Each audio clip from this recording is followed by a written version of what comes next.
Hello and welcome to BuiltOnAir, a podcast and video series about all things Airtable. I'm your host, Zoe Vanderploe, and I'd like to thank our sponsor, OpenSide. Visit openside.com for products and services that will take your Airtable to the next level. Use promo code BuiltOnAir, one word, all caps, for a one-time $20 credit off of any purchase. Today I have the pleasure of chatting with Alex Bass from Buffalo, New York. Alex is founder and owner of CyberBytes and host of Analysis Paralysis, a podcast focused on business process design. In this episode of BuiltOnAir and on his own podcast as well, Alex discusses what it's like to be a business owner in this rapidly evolving, semi-enigmatic niche of workflow design. Alex has pivoted a lot throughout his journey in the tech world, and he does a great job of explaining his steps and thought process along the way. Alex's company CyberBytes specializes in working with Copper CRM for G Suite.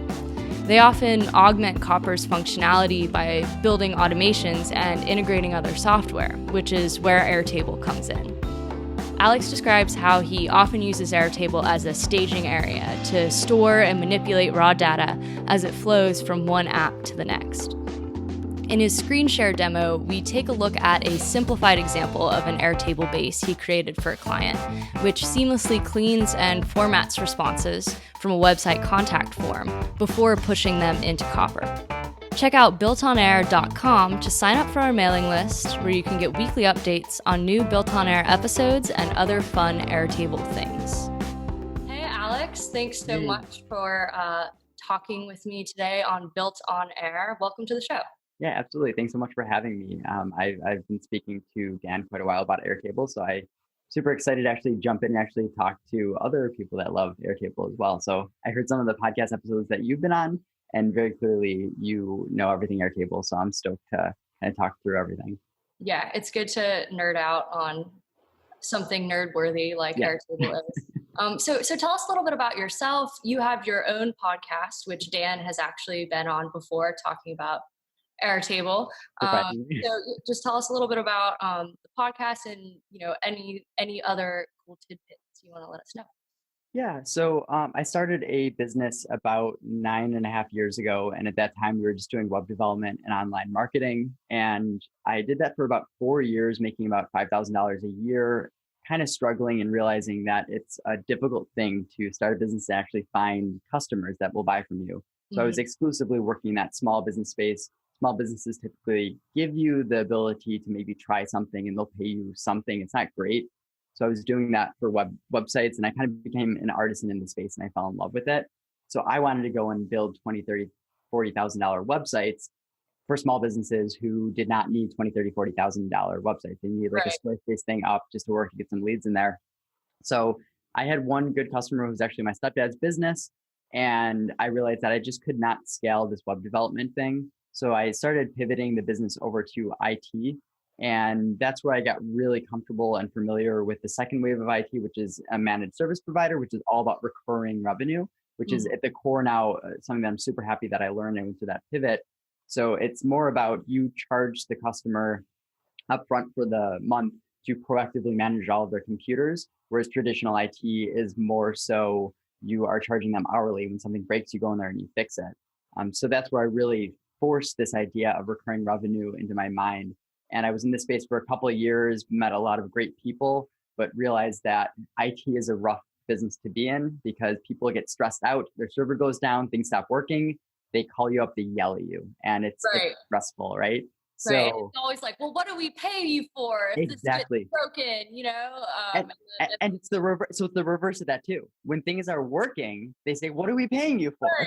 And it's like, well, "You're paying me so that things are working." So it's a lose-lose. You can't win either way because people only remember who you are and what you're doing when something goes wrong. Exactly. So that was a business that I'm like, I need to get out of. I made okay money from it. Like the company was kind of growing. We grew to like $30,000, $40,000 in revenue that year as we transitioned more into that space. But the beautiful thing about getting in the IT space, I started seeing inside of small businesses and realizing how outdated their processes were. And that's where this kind of final pivot that I moved into, it was like, okay, great. Well, now I understand that you're not building a infrastructure whatsoever for your business, what are tools that we can actually leverage to do that? So that's where I kind of dove into the area of understanding CRM. So at a core, having a customer relationship management that will track all of your customers, potential leads, and kind of work through in a structured way. So the sales process. And from there, I was like, okay, so we implement this in, but what's the next step? So a client of mine, he was spending 2, 3, 4 hours per proposal when he was writing out proposals. I was like, there's got to be software out there to help, because I don't think it makes sense to use Microsoft Word, build a proposal, export to PDF, right? So that's where I really kind of got into the space of just researching software and seeing what it can solve these problems that these various customers had, because these were problems that would save them time and actually be a way to really show value. And that was the thing that I hated from the IT space. I couldn't show value. So I was like, I need to find something where I can actually feel good about what I'm doing and have that value exchange, right? So that was the final pivot. And that's also where I kind of found Airtable. The more businesses that I worked with, the more we implemented various pieces of software, the more these problems came up that had very, very custom, difficult solutions. And that's where it was like, hey, Airtable, I heard that name a lot. I dove into it and I'm like, oh, it's kind of like Google Sheets, but a little bit different. And then I realized that it's more database kind of driven. And being a web developer in the past, I understand the benefit of having a more structured database versus something like Sheets, where one column you can have random information, another column you can have totally separate information. And then the rows, nothing's really connected. You can make them connected, but they don't have to be. And then that was something that I'm like, wow, this is powerful. It's a very user-friendly database. So I started trying to figure out a use case for it. And the biggest use case that we were able to find was, so you put a CRM in place, you put some other software into place, but the software doesn't always connect together very well. Even if there's a nice API and things like that exist, there's still, pushing data maybe from a website form. And then how do you convert that data to then go into your CRM and the structure that it needs to be? There needs to be some type of intermediary thing. And Airtable ended up being that thing. So I fell in love with it very quickly. And that's kind of the background of everything. And then I decided to make a podcast around all things efficiency, automation, specifically more of the CRM front, because I partnered up very closely with Copper CRM.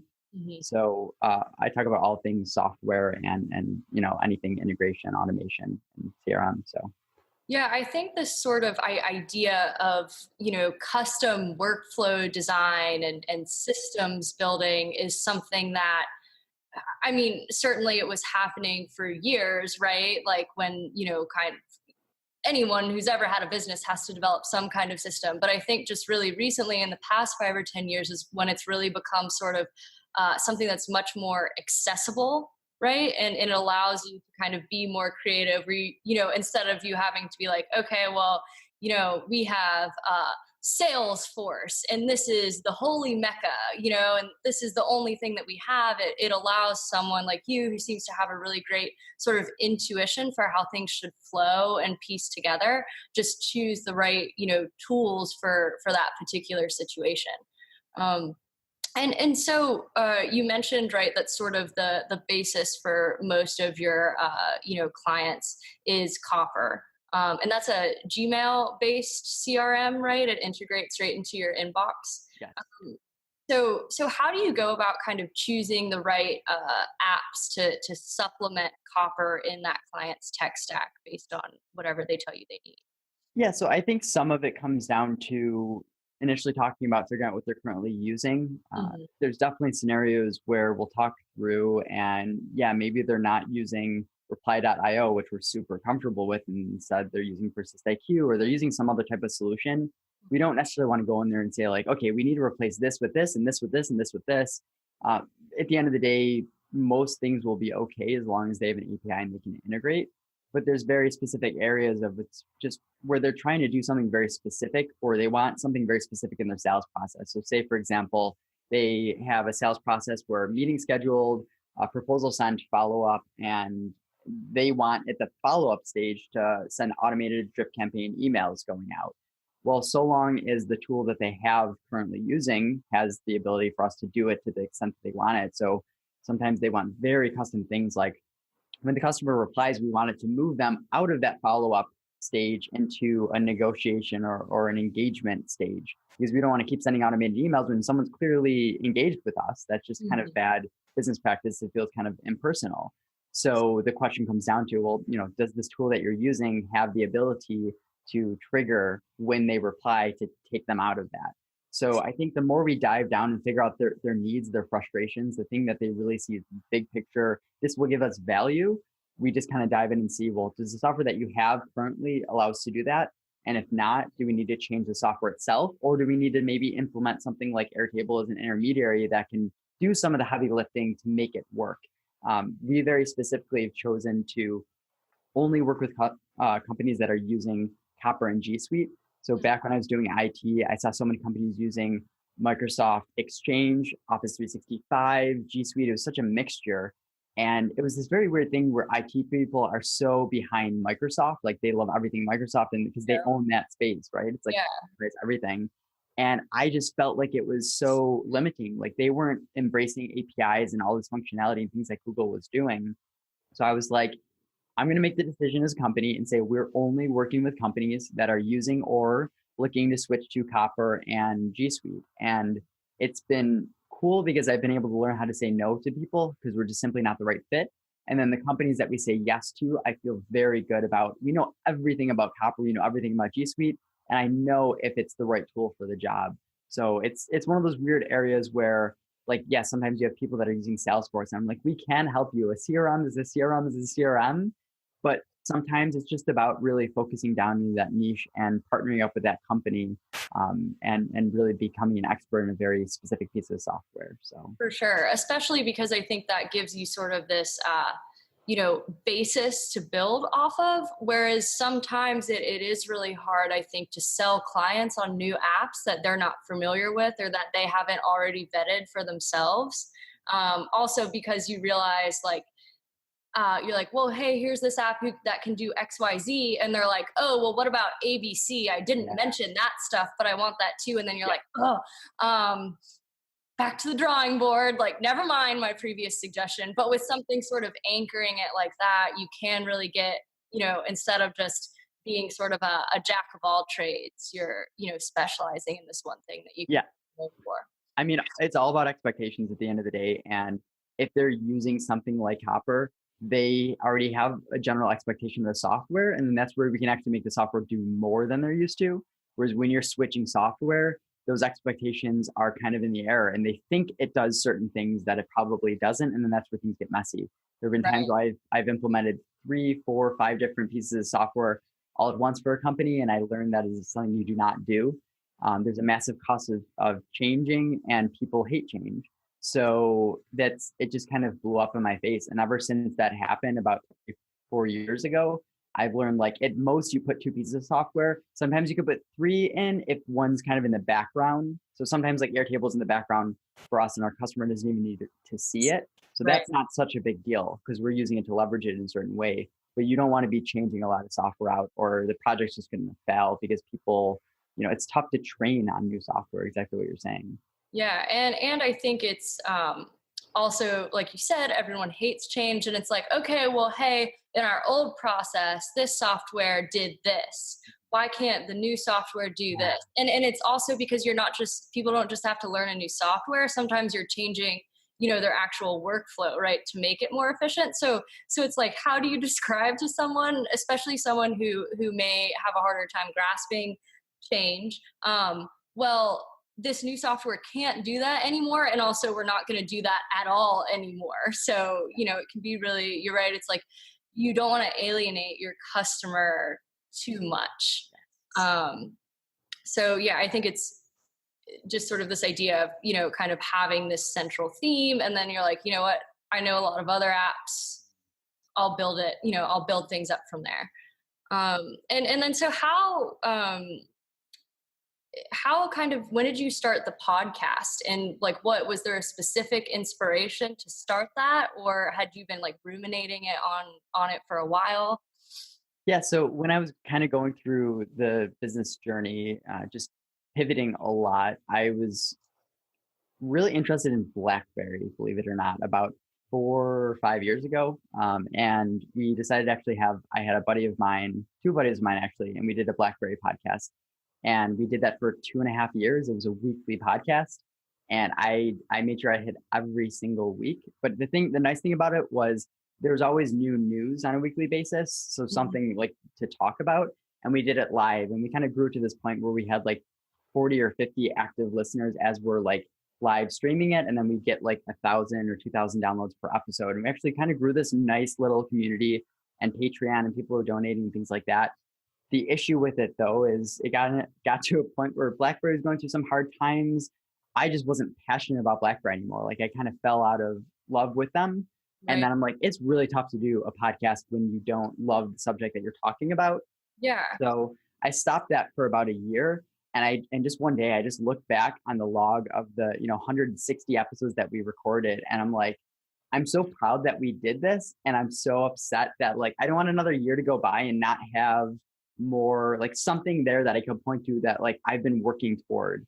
Right. So I was like, I need to start something, and I'm definitely someone that gets paralyzed by analysis. So there's oftentimes I'd be talking to people and be like, I don't know if I should use this software, and kind of dig through all these different things.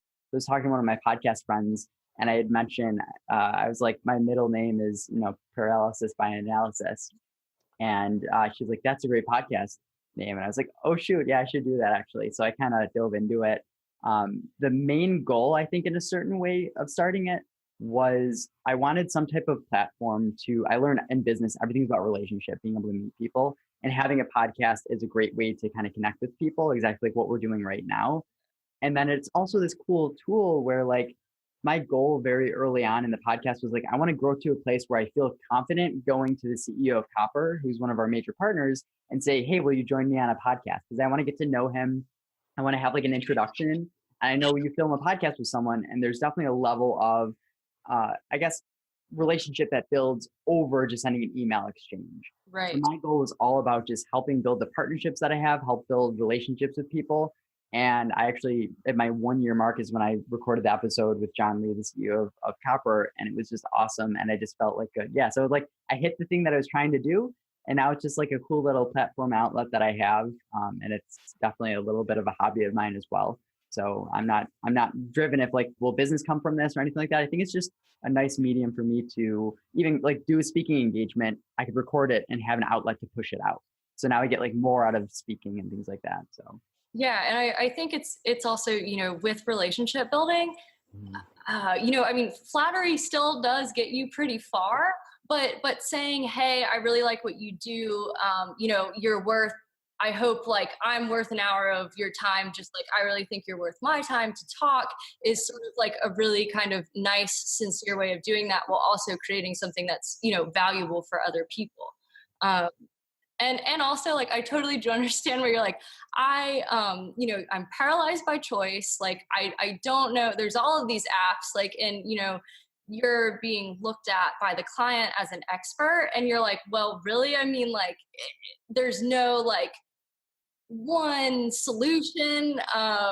And so, just to spend, and also I bet, thinking sort of where your thought process was and how much you kind of understood, and even how good you've gotten about making decisions has improved so much, like over the course of the year that you've done the podcast, right? And now you have like, like a really nice catalog, like you said, with the BlackBerry thing. You're like, look at like all of these things that I've considered, and I've spent time on, and other people can enjoy them too. That's really cool.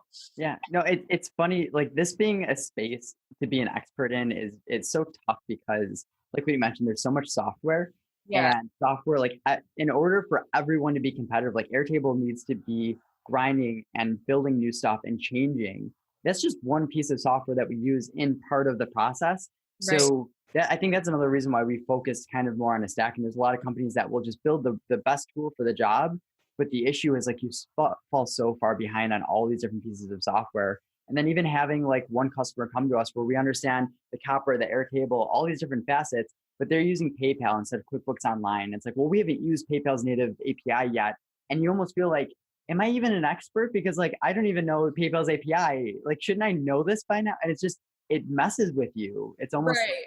Yeah, it's a weird space to be in. No, it really is. And I think it's because too, like, you don't want I mean, obviously clients are hiring you to deal with that stuff. So you don't want to like explain to them, well, like, actually, I don't really know anything. Yeah. Because it's not true. You do know things, but it's like, there's just so many things out there that like, and it's weird when people are like, hey, have you heard of like XYZ app? And I'm like, Googling it on the side.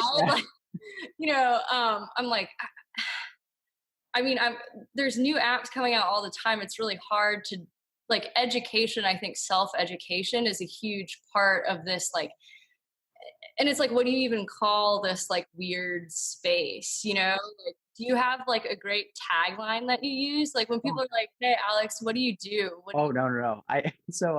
My girlfriend lives in Canada. So whenever I have to go over the border, there's the border, guard there that like asks me what I do or whatever. I swear every time I change what I say. Sometimes I'm a business consultant. Sometimes I'm a CRM. And what's CRM? And then you have to, it's customer relationship management. Like I change it every time that I talk to anyone. So I don't really know. At a certain point, I kind of just have to say, I go into businesses and I analyze their sales process, operations process, and admin processes, and I make them work better together with software. It's like this whole like thing because no one understands when you just say, well, a business analyst is something you kind of say, or business process analyst, or like, but what does that even mean? Right. Yeah. And it's like also because, when you think of consultant or business analyst, like you think of the, have you seen Office Space? Like those two guys, what are they called? Like the Jims or the Toms? Yeah. I forget. But like they come in and they sit at the desk and like interview every employee and like make some cuts or something, or, like you wear a suit every day. And really it's just like, I'm working out of my like apartment, just doing video calls all the time. Like it's just very weird. It's a totally new space, I think.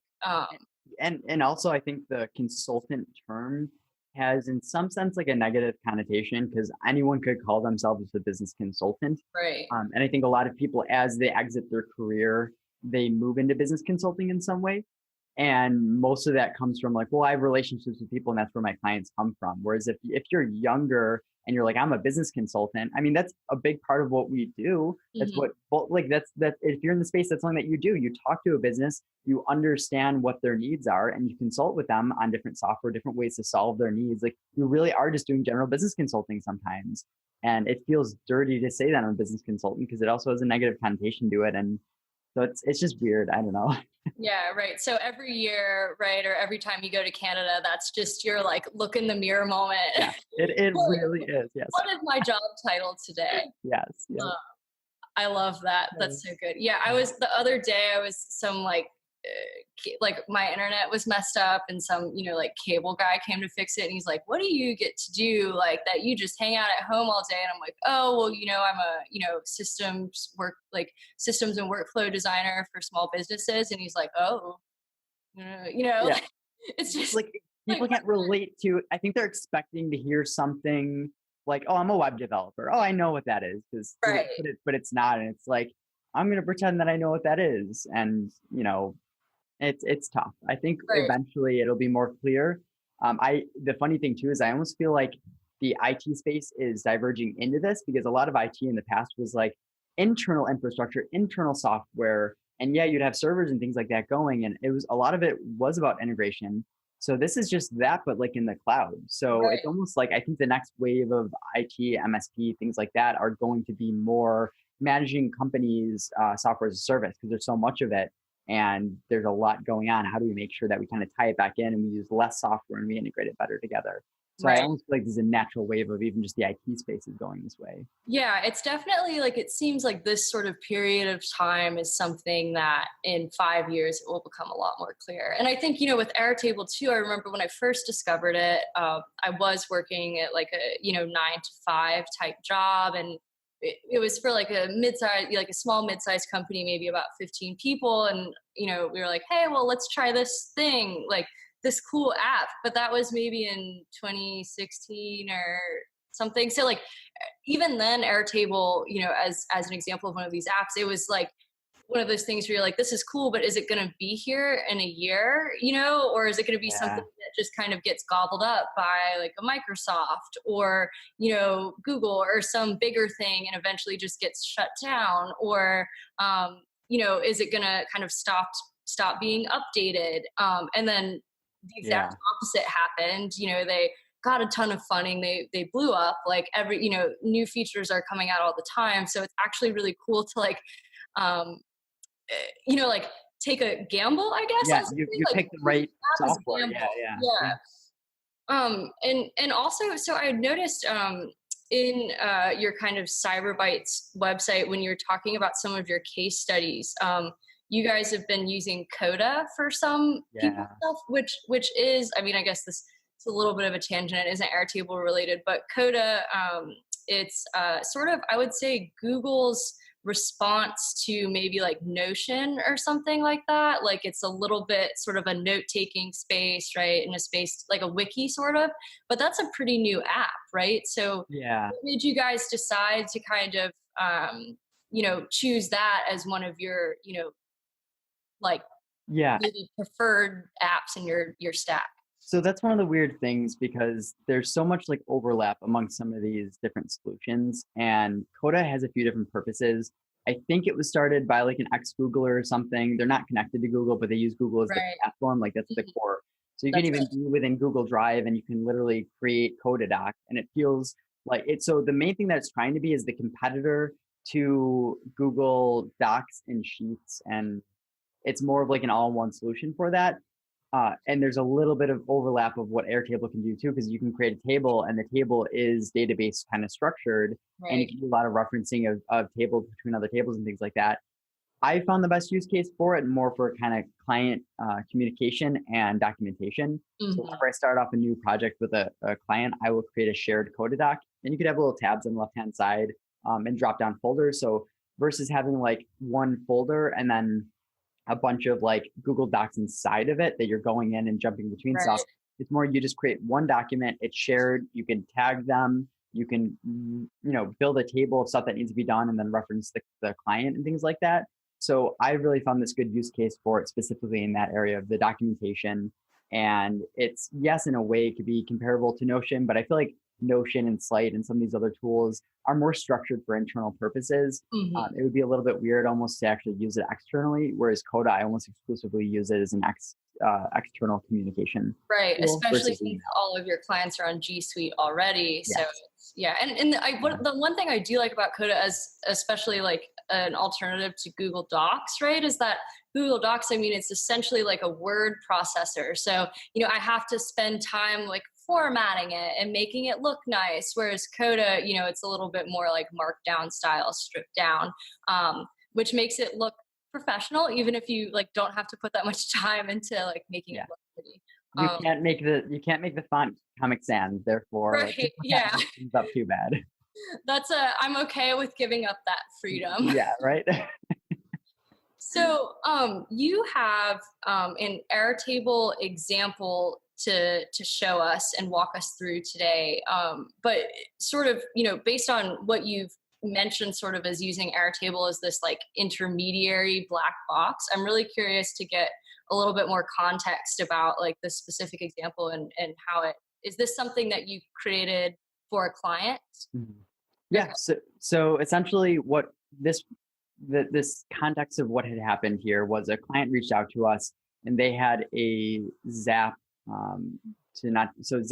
is a tool that exists for you to integrate two different solutions, two different automation solutions, or you can have one thing happen in like a CRM and have that trigger a bunch of things to have happen. So they were internally building it out and they had like this 60-step process that went through, and it was kind of inefficient. And there were areas at which if two people requested a form on the site, there's a form that you fill out for a quote. And if two people requested at the same time, it would like overlap data, and like someone's address and someone else's address and the wrong thing, because some of the ways that things were set up weren't built to be super scalable. So they essentially came to us with this problem. They're like, we already have some software in place. We already have a process, pretty refined process. We know what we want to have done. Is there any way that you can kind of refactor it and make it more streamlined and make it so we can actually grow from, say, $2 million a year in revenue to 5 million with a better process, because currently we can't do that. So that was kind of the issue that had come to us. And upon diving into the processes that were happening, so you'd fill out this form. I think it's something that people experience a lot. You get all this information, typically, like you drop down fields within the form, then you'll just get the drop down field name or whatever. So like if it says like car model, then maybe it's going to respond and give you, okay, now I have Impreza for Super Impreza. But what do I do with this? If you have a CRM, typically if you have mirrored data, so you have car makes, car models, you're gonna have that as a drop down field.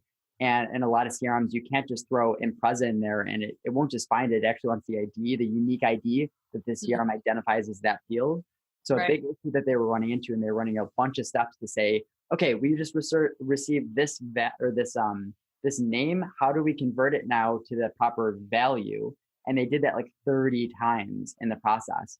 And I'm like, I think we could just use Airtable, push all this data into it once, have a bunch of different lookup tables that we're referencing, and that will just give us the ID.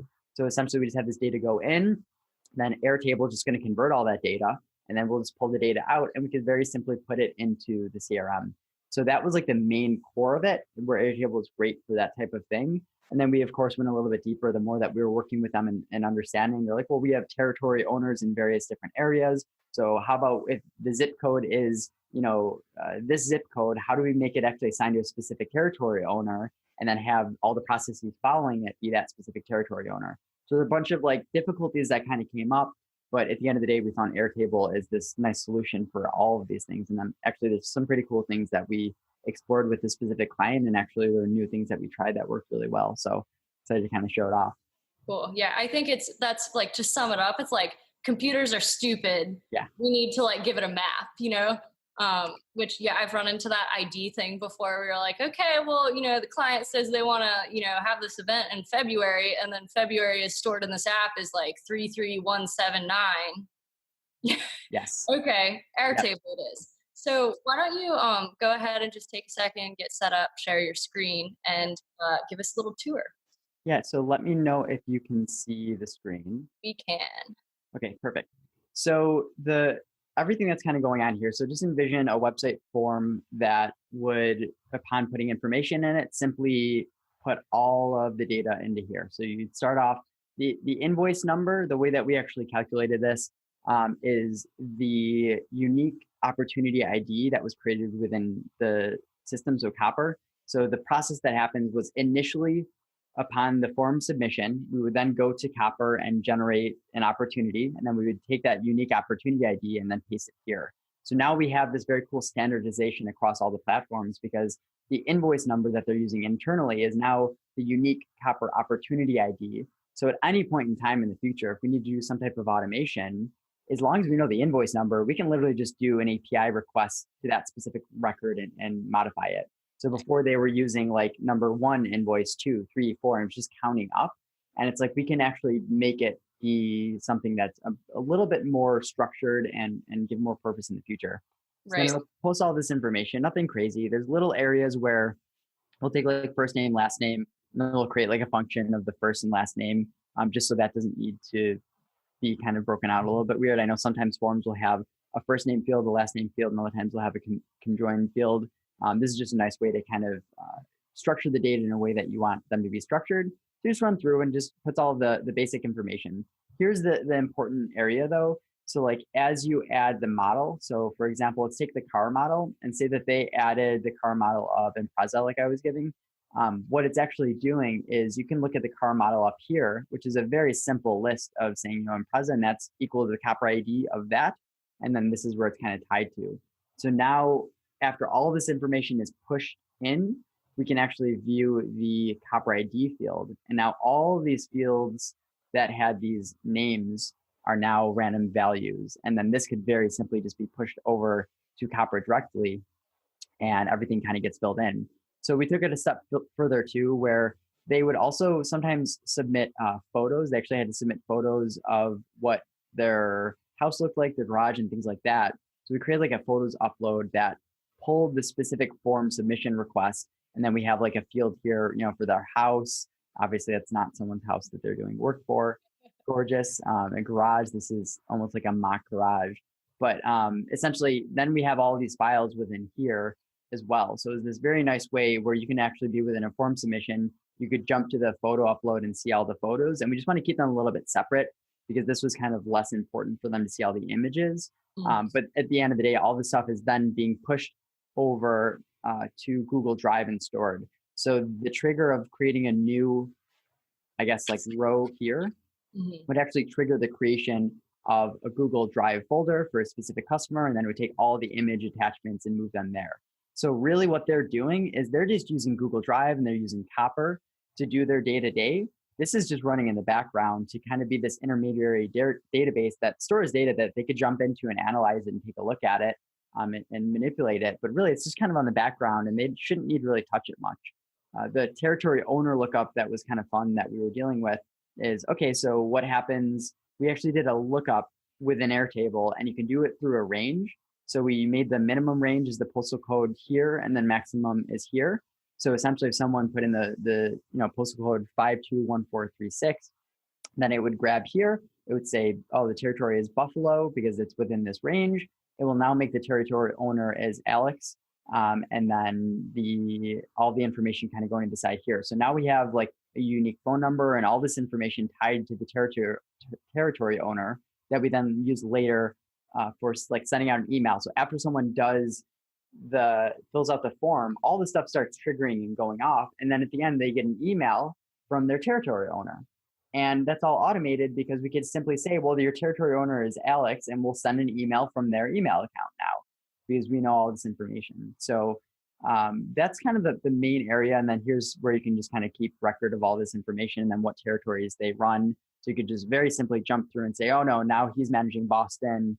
And he is going to be managing, Buffalo. So you could very easily for the customer, the client, to be able to go in and change what territory owners are managing what territories. And the beautiful thing is that doesn't stop any of the automation. Like it just keeps running and working. So that's the bulk of this specific example. And I think this is a good use case for the way that we use Airtable a lot. And that's really using as this intermediary database to take all this structured data and format it in the way that it needs to be. So it's one type of data comes in, different type of data comes out. So. Right. And just even in those 4 tables, it's like, think of the amount of human wasted time that saves, whereas before it's like someone would get the form submission, but then they would have to manually input it into Copper and then manually upload, these files. It's like now it just all, happens so easily. And I'm really glad the US Postal Service gives us, numerically organized zip codes. Yes. So easy. Some of that was a little bit messy. It's interesting. I think as they scale more, it might not be the perfect solution, but for the most part, it seemed to be fairly decent. I don't know what we would do otherwise. What they're actually doing was they were using Google Sheets and they had a list of about 7,000 rows. And they were just individual zip codes. And then to the right, it would say what territory. So it would say 50001, 50002. Each one would say Buffalo, Buffalo, Buffalo, Buffalo. And it's like, we were thinking through it and having it look up through 7,000 records to try and match it is going to take a while, especially if you're doing that for a bunch of requests all at once. Whereas here's a solution that we're using one row to solve the exact same thing that, thousands of rows were doing beforehand. Really? So, Airtable is very, very, it made that much more efficient. So it was taking about 2 minutes or so to run initially, each time a new form request came in, and we restructured it, we made it run better. And it took about 20 seconds or so after we made all the changes and made Airtable at the core of it. So it really made it a lot more efficient. That's awesome. Really cool. So, and then, so I know we'll kind of just focus on these, 4 tables here, but when you were building like just like the zip code lookup, was there any like other sort of weird problems that, are brain puzzlers that, you came up with maybe like your third solution was the best, right? Yeah. So this is where I love like the edge cases come into play. So there's the idea we can solve this problem. I feel good about it, but then there's always those edge cases that throw a wrench into things. So something that kept happening that we had to fix was what happens if someone uses the full postal code, which actually has that dash? So there are two ways they can go about doing it. On the website form, you can either restrict it and saying like, you can't have a special character like dash, but the client not being super technical in the web development aspect, we're like, we need to manage this kind of on our end.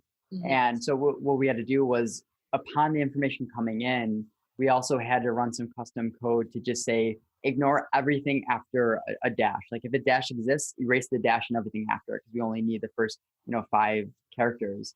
And then another thing too is what happens if someone submits a postal code that is not within any of the postal code ranges. So that would really just mean that they don't service that area.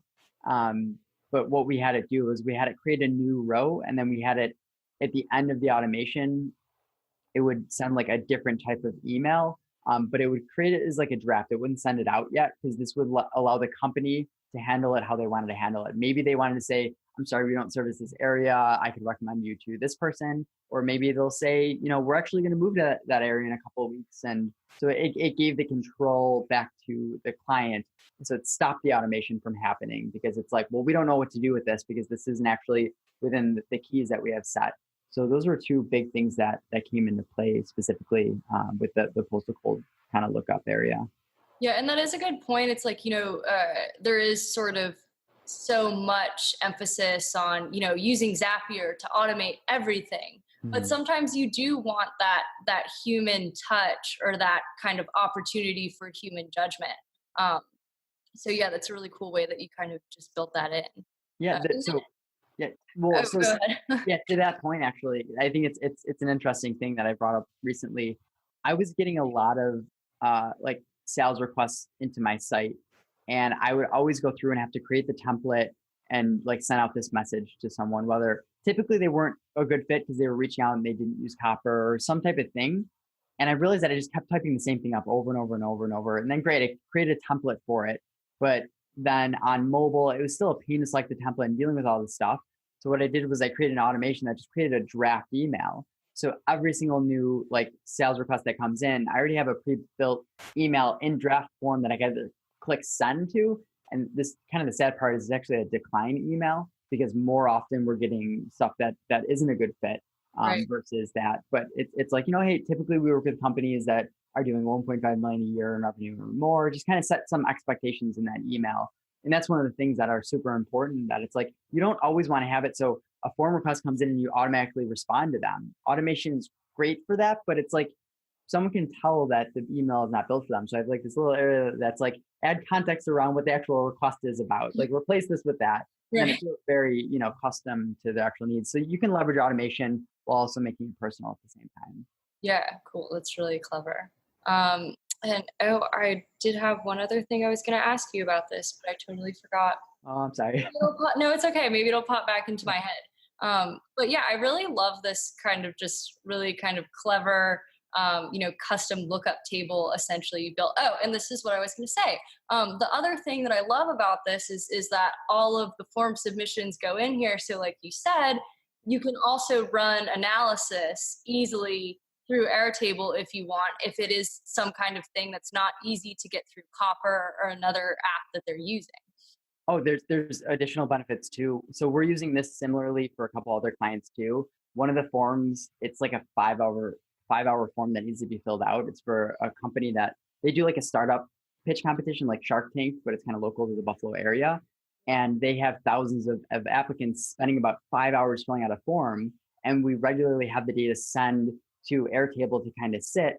And something that we notice, sometimes APIs go down, right? Like the data is trying to send from Airtable to Copper, and Copper's API goes down, or some type of thing goes down. We now have this intermediary database that we can check against the website form versus Airtable versus Copper. So it's just like one more place to check when information gets messed up. And it's this beautiful thing that you could run in there and be like, well, why is it different? Why is Copper different from what the website says? And we can actually see Airtable and realize like, oh, this field was just changed, because it keeps the history of each field that's been changed.